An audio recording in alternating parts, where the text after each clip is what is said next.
Welcome to Sputnik, orbiting the world with me, George Galloway. And me, Gayatri. There's nothing but sex and drugs on the television anymore, but then I only watch the Parliament channel.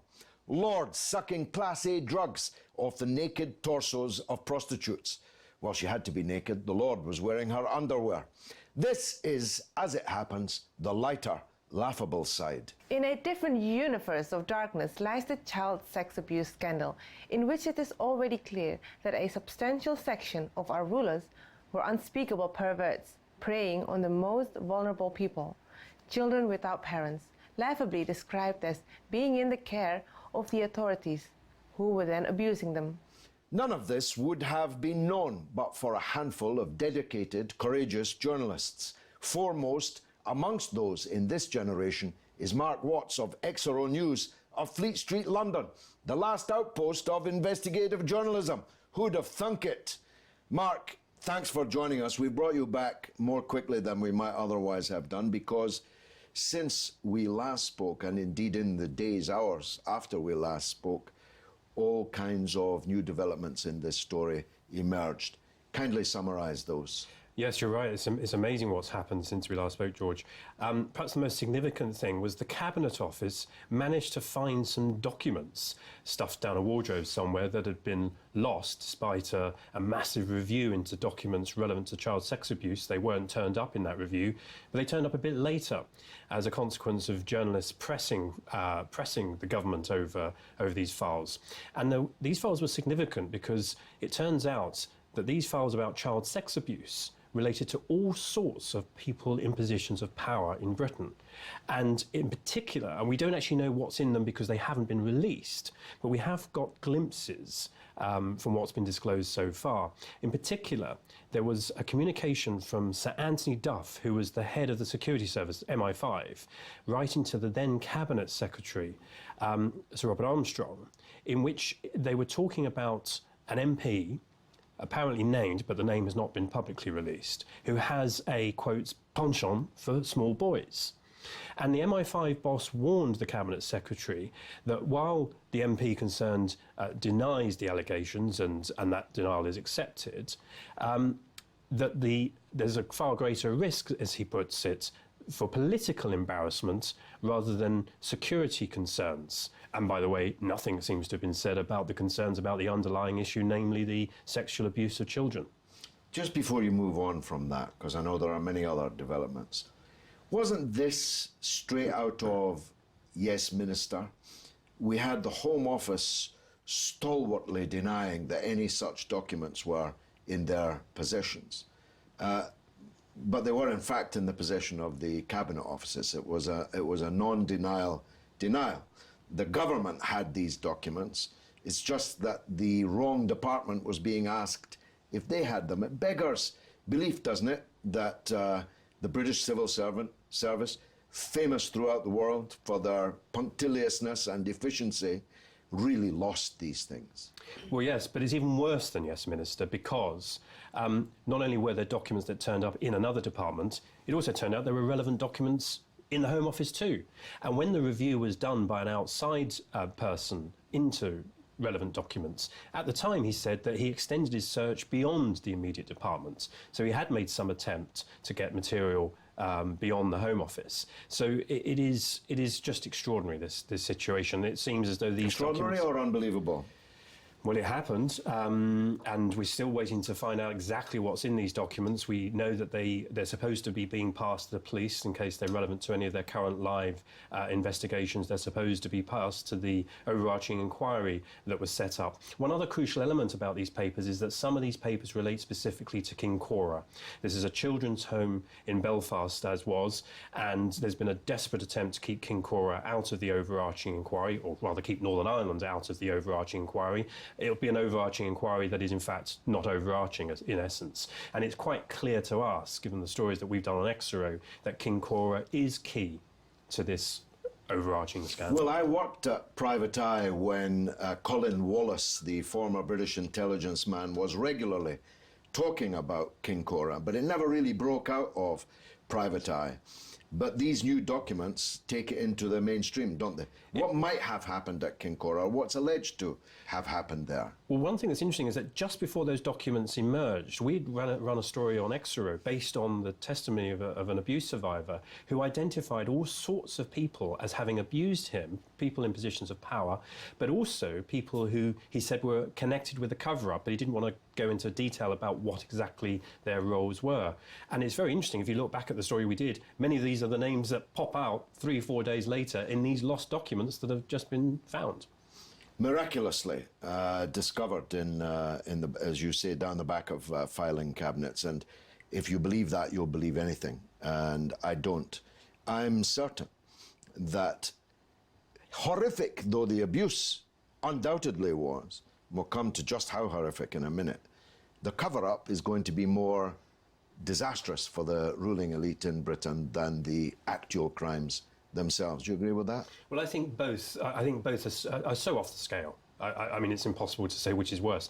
I mean, the actual abuse, it's such an astonishing abuse of power to be in a position of authority in order to access boys and girls, it's both, don't forget, children underage, and to sexually abuse them, and have your position allows you to do that. That is off the scale in terms of and abuse traffic of the them, power. yeah, moving them around the country. Absolutely. But then that the entire state conspired, it seems, to cover this up. And when police officers, as we've discussed before, were on the trail of this in the past, they were stopped from following the evidence. And, you know, much to their disgust oftentimes. The sexual abuse is horrific, as alleged.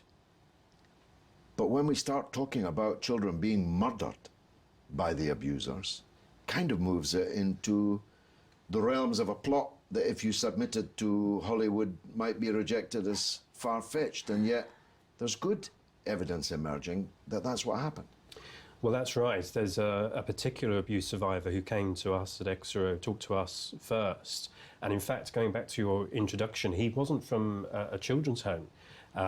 He entered this world of abuse through his father, who happened to be connected to it. And, you know, he was abused by his account, by various powerful people, and witnessed over the course of, you know, years, 3 separate times when other boys were murdered.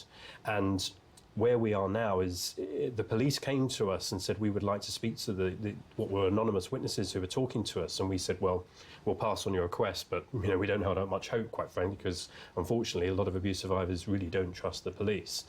And Nick, not his real name, somewhat to our surprise, decided he would talk to the police. And that has evolved into this investigation specifically into the 3 murders. And the police are now on the record as having said that they regard Nick's account, unbelievable as it seems on the face of it, they regard it as credible. There are ongoing trials now that we can't refer to. I'm told there are imminent arrests of members of Parliament, of former members of Parliament, and of serving members of the House of Lords. I asked you this last time.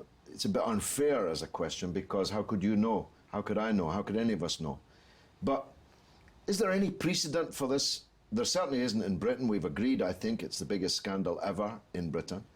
But are there any other legislatures anywhere in the world, any other parliaments anywhere in the world where such a thing could have happened, has happened?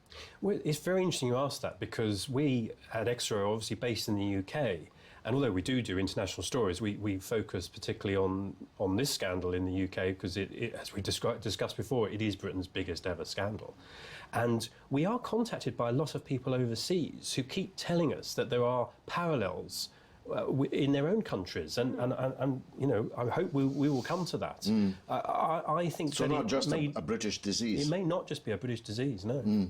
Now, on the subject of the British disease, Australian television has done more than any other, certainly broadcast media in Britain, with the exception of James O'Brien on LBC, who's been a good platform for you and Exaro News, and has done a lot of work in exposing this. But most of the British mainstream media has pretty dismally failed over decades. Suddenly, on 60 Minutes, the flagship Australian Broadcasting Corporation television show, we have what ought to have been on the BBC, what ought to have been on Channel 4 or on ITV. Yeah. How do you compute that? Well, it is a rather curious situation, and the 60 Minutes programme was a very powerful piece of television. Obviously, for its audience, it didn't actually reveal anything new, but to its audience, it would all have come as new and unbelievably shocking and disgraceful and so on. And it's really pointed up the issue. Why is it that no British broadcaster has made a current affairs programme of that nature? Now, I mean, I have to say that I wouldn't rule out that possibly happening. We are approached a lot of the time. What we do know is that Panorama, as we revealed some while ago, was set on the course of trying to debunk the whole story and say it was all ridiculous. And this is conspiracy. A conspiracy. And this is the broadcaster that gave us Jimmy Savile, and it seems others, certainly Stuart Hall. I mean, beyond belief, isn't it? Yes, unfortunately, my feelings about the BBC render it not beyond belief, but that's another matter. We caught the zeitgeist last time we had you. Within days, story got much bigger. What are you predicting over the next days and weeks? Well, in a way, you touched on it. I think that we are going to see more arrests. There's a particular investigation into a ring of alleged perpetrators relating to a girl. A woman called Esther Baker has come forward to talk about that. The police are investigating it. In fact, they've made the first arrest, not of a prominent person, but they've made the first arrest in that investigation. So that investigation is clearly proceeding apace. I can tell you that in the months ahead, there's going to be a lot more, even more shocking than we have exposed already. Well, that sounds pretty shocking. Mark, thanks for coming back on the Sputnik. I have a feeling it might not be long before I'm asking you to come back again. But thanks for the time being. Coming up after this break, why does the light seem so bright at the end of the tunnel? Thousands in France are storming, not the Bastille, but the Eurotunnel defences. Stay tuned.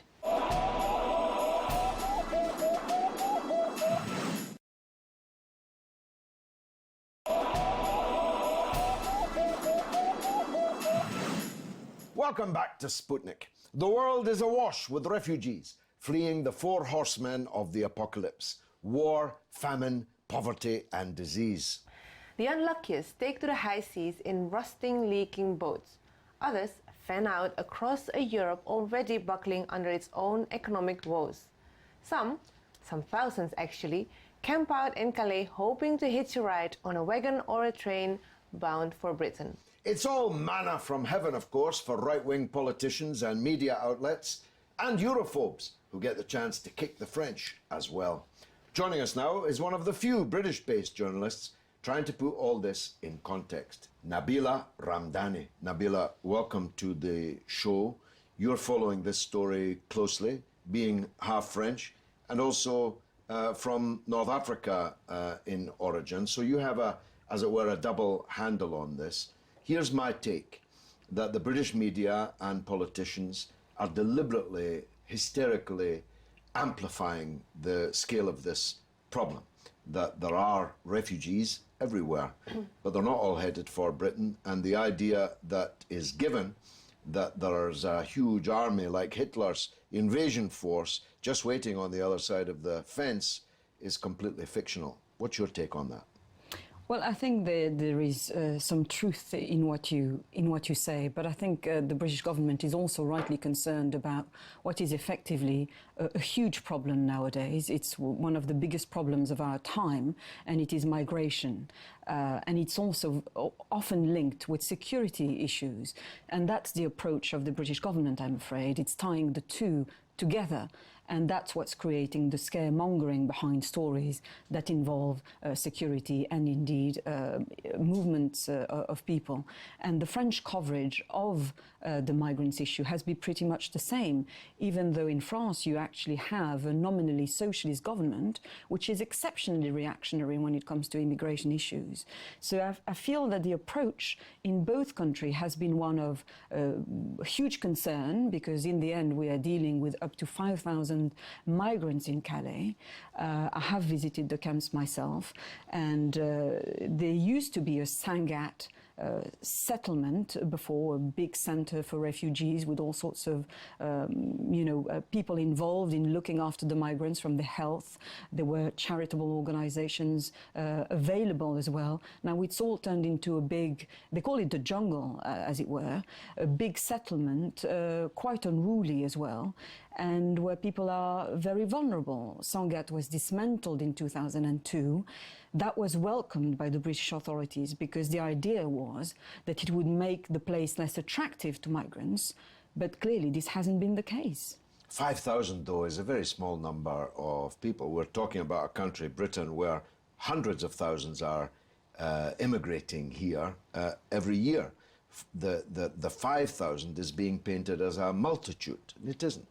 Yes, I mean, if you place that in the context of movements of people around the world, I mean, that has always been the case historically. People have always moved from their own country, especially when they live in devastated societies, and people are desperate to, start afresh, as it were, and they're looking for a place to go where they can be safe and prosper, as it were, in a new society. As many hundreds of thousands British people did. Otherwise, Australia, Africa, Canada, the United States would still be populated by their original people. Maybe that would have been for the best. One point that is missed, of course, in both Britain, and I'd appreciate knowing if it's true in France, is that British and French wars in the very regions from which many of these migrants are coming have helped put these people on the move. And therefore, in a way, they're being double punished here. Their countries are being bombed, and then when they flee, they are somehow a dastardly enemy that has to be stopped at any cost over at the Calais border. Well, it is true that the vast majority of people who are in Calais come from countries who have often been at the other end of Western bombing and have seen their societies destructed and an awful lot of loss of lives involved. And those who survived, want to get out. A country like Libya, for example, has been recently bombed into oblivion, and it's now a place where a lot of smugglers, people smugglers, are making an awful lot of money out of people's misery, putting people on makeshift boats who are desperate to leave. Indeed, one of the people responsible for the destruction of Libya as a state is David Cameron himself. Yeah, he's one of the people blowing the bugle about all of this. Sorry, Gayatri, you were trying to get in. Well, as it happens, last week I traveled through the tunnel twice, and ironically, the chaos was on the English side, not the French side, as they're suggesting.